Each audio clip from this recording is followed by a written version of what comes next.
Kadang cinta tidak kalah oleh jarak, tapi oleh ego yang terlalu tinggi. Dia memikirkanmu setiap hari. Saat matahari terbit, bayangan wajahmu menjadi hal pertama yang terlintas di pikirannya. Saat malam tiba, sebelum matanya terpejam, namamu masih terselip di antara doa-doanya. Tapi gengsi itu terlalu kuat untuk dikalahkan. Setiap detik ia merindukanmu, tapi ia memilih diam. Setiap momen ia ingin menghubungimu, tapi pikirannya selalu berbisik, "Jangan dulu, biar dia yang datang duluan." Dia takut terlihat lemah, takut terlihat kalah dalam permainan hati yang sebenarnya tak pernah ada pemenangnya. Hari-hari berlalu, dan rindu yang ia simpan berubah menjadi beban. Ia tersiksa tapi tak mau mengaku. Ia tersenyum di hadapan orang lain, tapi di dalam hatinya runtuh sedikit demi sedikit.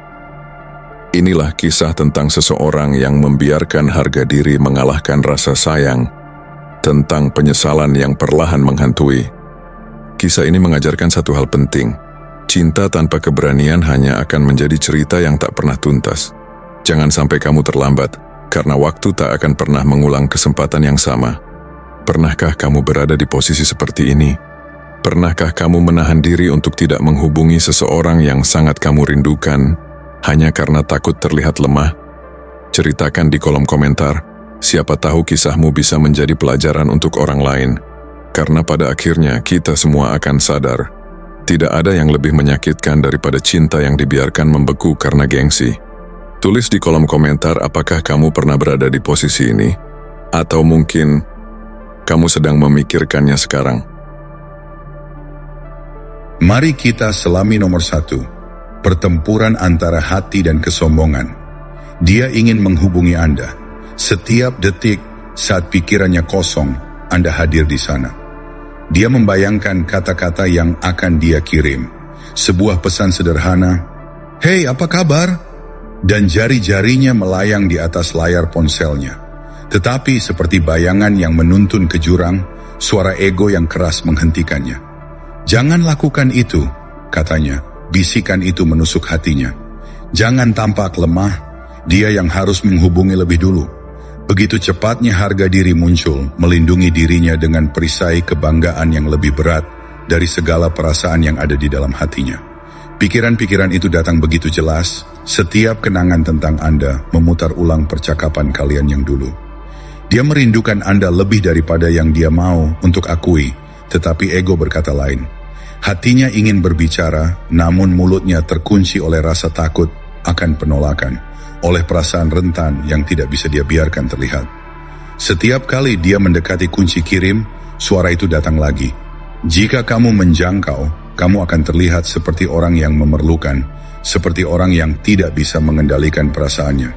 Ego itu seakan menjadi benteng yang tak dapat ditembus, membuatnya menahan diri. Dan meskipun dia tahu bahwa Anda ada di pikirannya, dia tetap menunggu, berpura-pura seakan tidak peduli, karena takut akan kerentanannya sendiri.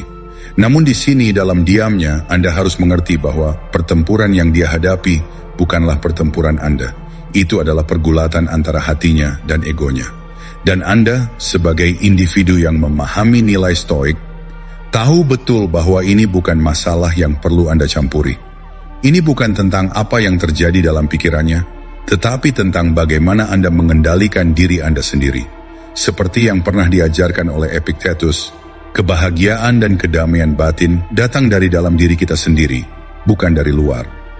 Fokus Anda seharusnya bukan pada mengubah perasaan atau perilaku orang lain, tetapi pada menguasai respons Anda sendiri, untuk tetap tenang dan berpikiran jernih dalam menghadapi perasaan Anda sendiri. Dia mungkin bertanya-tanya apakah Anda sudah melupakan dia? Apakah keheningan Anda berarti Anda tidak peduli lagi? Tapi justru inilah kekuatan Anda, keheningan itu. Keheningan Anda bukanlah ketidakpedulian, melainkan sebuah pernyataan. Anda tidak mengejar, tidak tergantung pada konfirmasi dari orang lain, dan tidak mencari validasi dari dunia luar. Anda berdiri teguh pada prinsip-prinsip Anda, dan keheningan Anda mengirimkan pesan yang lebih kuat daripada ribuan kata. Anda memberitahu dunia, "Jika kamu menginginkan saya, datanglah kepada saya." Saya tidak akan mengubah siapa saya hanya untukmu. Marcus Aurelius pernah berkata, tidak ada yang bisa mengganggu kedamaian batinmu tanpa izinmu. Dan itulah inti dari ajaran Stoik, kekuatan untuk tetap tenang dalam segala keadaan, untuk mengendalikan reaksi kita terhadap situasi. Ketika Anda tidak tergoyahkan oleh kebutuhan akan pengakuan atau perhatian dari orang lain, Anda memegang kendali penuh atas hidup Anda. Anda membiarkan mereka dengan ego mereka, dengan keraguan mereka, sementara Anda bergerak menuju pertumbuhan pribadi yang lebih besar. Bagaimanapun pada akhirnya, itu adalah dirinya yang harus menghadapi pertarungan internalnya sendiri. Perjuangannya adalah untuk menerima kerentanannya, untuk menghadapi ketakutannya akan penolakan, untuk melepaskan harga dirinya yang berlebihan. Dia akan tetap bertanya-tanya, apa yang akan terjadi jika saya tidak menghubungi? Apa yang akan terjadi jika saya membiarkan kesempatan ini hilang begitu saja? Tetapi inilah yang perlu Anda ingat, keheningan Anda adalah kekuatan. Ketika Anda tidak tergesa-gesa, ketika Anda tidak merasa perlu untuk mengisi kekosongan dengan kata-kata atau tindakan, Anda memberi ruang bagi orang lain untuk merasakan dampak dari ketidakhadiran Anda. Dan dalam ketidakhadiran itu, ada ruang untuk refleksi, ada ruang untuk pertumbuhan. Epictetus mengajarkan kita untuk fokus pada apa yang kita bisa kontrol, dan kita tidak dapat mengontrol tindakan orang lain. Kita hanya bisa mengontrol cara kita bereaksi. Jika Anda terus mengejar, terus mencari konfirmasi dari luar, Anda akan kehilangan kedamaian batin yang telah Anda perjuangkan dengan susah payah. Anda akan kehilangan keheningan itu yang sebenarnya adalah kekuatan sejati. Dengan setiap hari yang berlalu tanpa Anda menghubungi, Anda mengingatkan diri Anda akan nilai dari ketenangan batin, dari penguasaan diri. Ini adalah kemenangan Anda, kemenangan atas ego dan ketakutan akan penolakan. Dan meskipun dia mungkin berpikir bahwa dia sedang berjuang, yang sebenarnya dia alami adalah kesempatan untuk merasakan apa yang Anda alami. Sebuah kesunyian yang menuntut pertanggungjawaban, sebuah kesunyian yang akan membuka matanya pada kenyataan yang jauh lebih besar daripada apa yang bisa dia lihat melalui kebanggaan dan harga dirinya. Jadi, berdiam dirilah. Biarkan dia merasa kosong tanpa kehadiran Anda. Biarkan dia bertanya-tanya.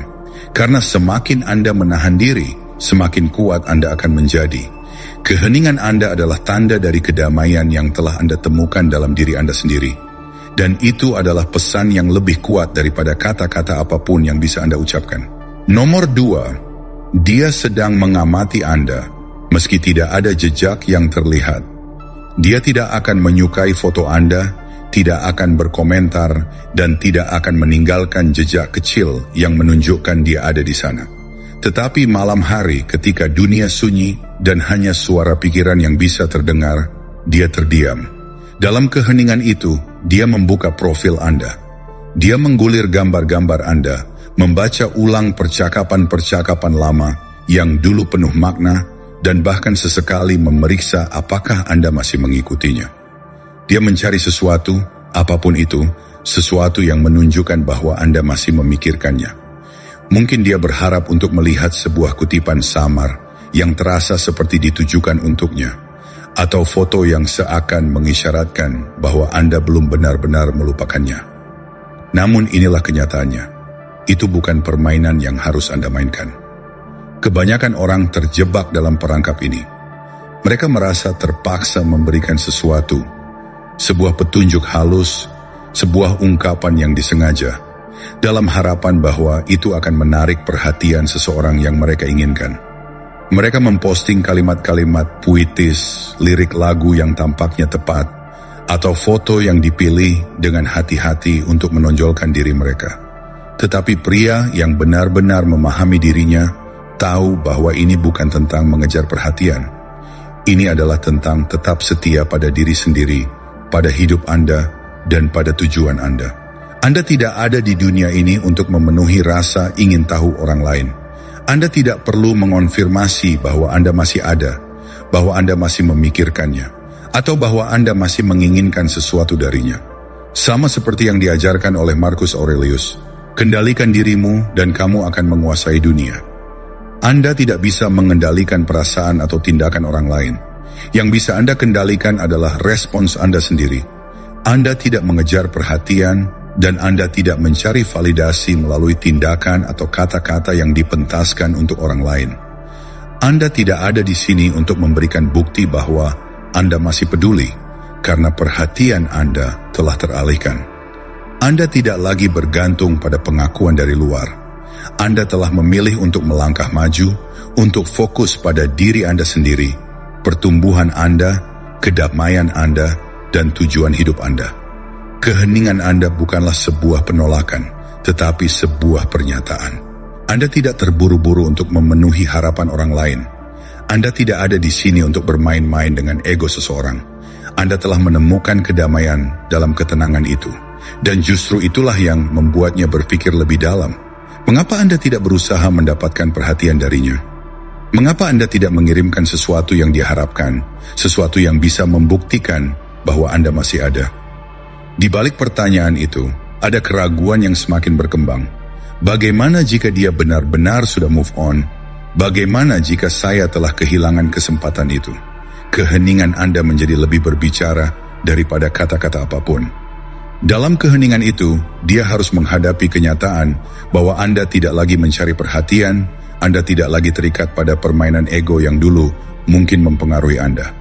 Anda telah membangun hidup Anda dengan tujuan dan keberanian, tidak terpengaruh oleh drama atau ketidakpastian yang dia bawa. Seperti yang diajarkan Seneca, keberanian bukanlah keberanian untuk berhadapan dengan musuh luar, tetapi keberanian untuk menghadapi musuh dalam diri kita sendiri. Anda telah menemukan kedamaian dalam diri Anda, dan itu adalah hal yang lebih kuat daripada apapun yang bisa dilakukan ego atau rasa penasaran orang lain. Dia mungkin berharap Anda akan kembali mengejar, berharap Anda akan menunjukkan sedikit saja kelemahan atau kerentanannya. Tetapi Anda tidak tertarik untuk membuktikan apapun lagi, karena saat Anda berhenti mengejar, Anda mulai menemukan kekuatan Anda yang sebenarnya. Anda membiarkan hidup Anda berbicara melalui tindakan, bukan kata-kata yang ditujukan untuk orang lain, tetapi untuk diri Anda sendiri. Anda membangun kehidupan yang penuh dengan makna dan arah, dan itu adalah pesan yang lebih kuat daripada apapun yang bisa Anda tampilkan di dunia luar. Keheningan Anda adalah cermin dari ketenangan batin Anda. Ini adalah cermin yang memantulkan kenyataan bahwa Anda telah bergerak maju. Anda tidak mencari validasi, Anda tidak terjebak dalam permainan yang Dia ciptakan. Anda tetap fokus pada tujuan hidup Anda, pada pertumbuhan pribadi Anda, dan pada kedamaian yang datang dengan mengetahui bahwa Anda tidak bergantung pada orang lain untuk merasa lengkap. Seperti yang pernah dikatakan Epictetus, tidak ada yang dapat mengganggu kedamaianmu kecuali dirimu sendiri. Anda telah memilih untuk tidak membiarkan kekhawatiran atau ego orang lain mempengaruhi kedamaian yang telah Anda bangun dalam diri Anda. Nomor 3, dia memikirkan Anda meskipun harga dirinya membuatnya diam. Dia memikirkan Anda. Meskipun dia tidak akan mengakuinya, dan meskipun harga dirinya membuatnya memilih untuk tetap diam, dia memikirkan Anda. Kadang-kadang dia melemparkan petunjuk halus, sinyal yang cukup samar untuk tidak terkesan begitu jelas, namun cukup pribadi untuk dirasa sengaja. Mungkin sebuah kutipan tentang merindukan seseorang. Lucu bagaimana beberapa kenangan tidak pernah pudar. Misalnya, cukup terbuka untuk membuat Anda merasa terundang, namun cukup tersembunyi untuk tidak terlalu nyata. Atau dia membagikan lagu yang hanya kalian berdua yang tahu maknanya, berharap Anda akan menangkapnya. Mungkin secara tak terduga, dia mengajukan pertanyaan kepada teman bersama. Hei, apakah kamu mendengar kabarnya akhir-akhir ini? Berpura-pura bahwa itu hanya pertanyaan biasa, tetapi di dalamnya ada harapan agar pertanyaan itu kembali kepada Anda. Ada saat-saat ketika dia bahkan tidak berkata apa-apa, hanya dengan sengaja muncul di tempat-tempat yang biasa Anda kunjungi, seolah-olah itu kebetulan. Di kedai kopi favorit, atau di sudut online tempat Anda sering berada. Itu bukan kebetulan meskipun dia ingin Anda berpikir begitu. Namun di balik semua ini, ada sebuah kecanggungan yang mendalam, sebuah tarikan antara hati dan ego. Dia bergulat dengan dua suara. Salah satunya menyuruhnya untuk mengulurkan tangan, untuk meruntuhkan dinding yang terbentuk.